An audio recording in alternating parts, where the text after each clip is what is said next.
Hello everyone, welcome to GameTech UK and this video, which is a few game setup tips for Assetto Corsa Competizione on the console. So let's get on with today's video.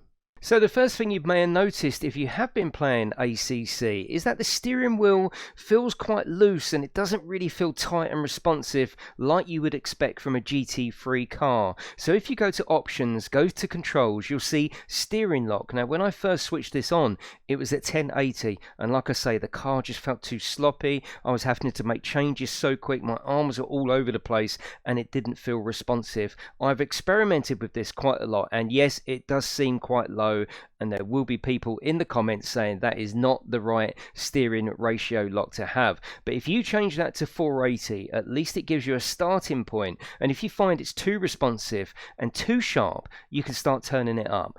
You can also see the rest of the force feedback settings that I personally use. Next, you want to go to the assist options and look at stability control. Now, as standard or default, this is on 100%. You do not want stability control on these cars. You can already choose ABS and traction control. Stability control is just not realistic and it will change the way the cars are supposed to handle. So you want to turn that off. This is also the screen where you'll find the ideal line. You want to get that turned off as quick as possible.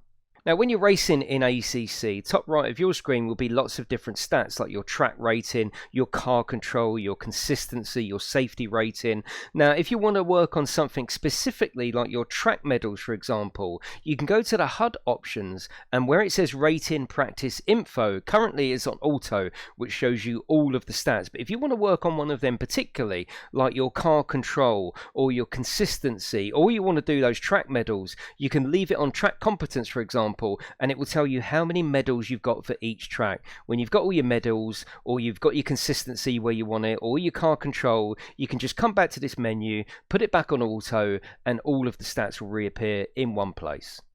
Now one thing you will notice if you play ACC on the steering wheel is that there simply isn't enough buttons to assign something to everything, so you have to be conservative and pick and choose what you put on that steering wheel. It's not too bad on the PC because the PC sees all those individual buttons as just that, individual buttons. On the PlayStation, my L3 and R3 for example are duplicated on the actual steering wheel and the base, so two buttons do the same thing. But here is some help with what I think you should assign and how you should assign it.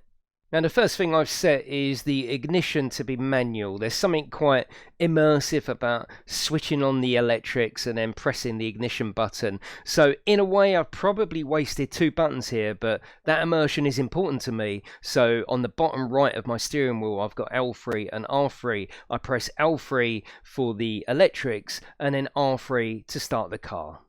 I've also set the increase and decrease traction control on the up and down of the D-pad as well, and as I'm using the Formula 1 wheel, like I say, it duplicates, so I've got a dial on the right hand side, and if I move that up and down, that in effect is actually the D-pad, but there's two places I can do it. But I think it's important to have that control over your traction control whilst racing.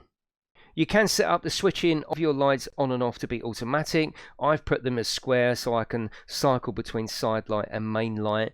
I think it's also important to have a flasher. Now, a lot of people are obviously new to ACC. The blue flag system in this game is quite subtle if you're not looking out for it. Top left, you've got a blue bar, and of course the track marshals are waving blue flags, but a lot of people that are new to the game are missing that. So a cheeky little friendly reminder by flashing your lights can sometimes prompt them to move over and let you pass.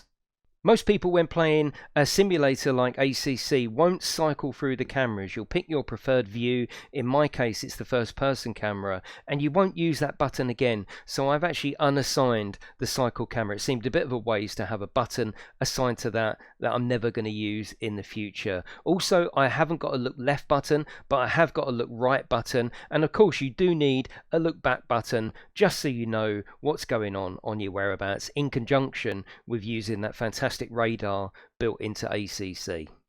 One important button that you do want assigned on your steering wheel is the Cycle HUD MFD, the multi-function device. You really want to get this on the steering wheel because it'd be very, very handy for you. You can see bottom left of the screen, there is no MFD, no multi-function device on the screen at the moment. But if we press a button, you'll get my current standing in the actual race, my position now. Obviously, I'm just sitting here, so I'm last. So that tells me who I'm in front of and who I'm behind. If you press it one more time, that will just give you a ranking of where you are in the actual race. And then the important stuff, if you press it one more time, you've got car electronics, and here you can use the up and down D-pad and the left and right on the D-pad to change that on the fly. So you can put your rain lights on, you can put your indicators on, all to be done whilst you're racing along. Also, if you press it one more time, you've also got your pit stop as well. So as you're driving into the pits or as you're coming up to a straight, you can pull this up and get ready to say, no, I don't want tyres, or yes, please change the tyres,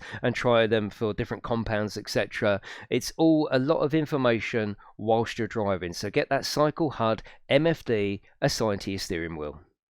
Now, the headlights in ACC are not the strongest or the brightest, and it can make night driving quite a challenge. Now, if you use that Cycle MFD button to go to the car electronics screen, you can see that I've highlighted lights. Now, you can see at the moment, obviously the lights are off. We can use the right-hand D-pad button to switch the lights on. And using this menu, you do get another light option, which is endurance. And you can see it's really bright. It makes night driving a lot more enjoyable, and you can see where you're going. So you can use that menu to gain access to better lights. I hope these few tips will help you get started if you are new with Assetto Corsa Competizione, and I'm always playing ACC, be it on the PlayStation or the PC. So if you want to come and race with me here on the channel, there will be a link in the description to my Discord. Feel free to come in there, introduce yourself and say hello. But that is it, everyone. Have a lovely day, and I will see you in the next one.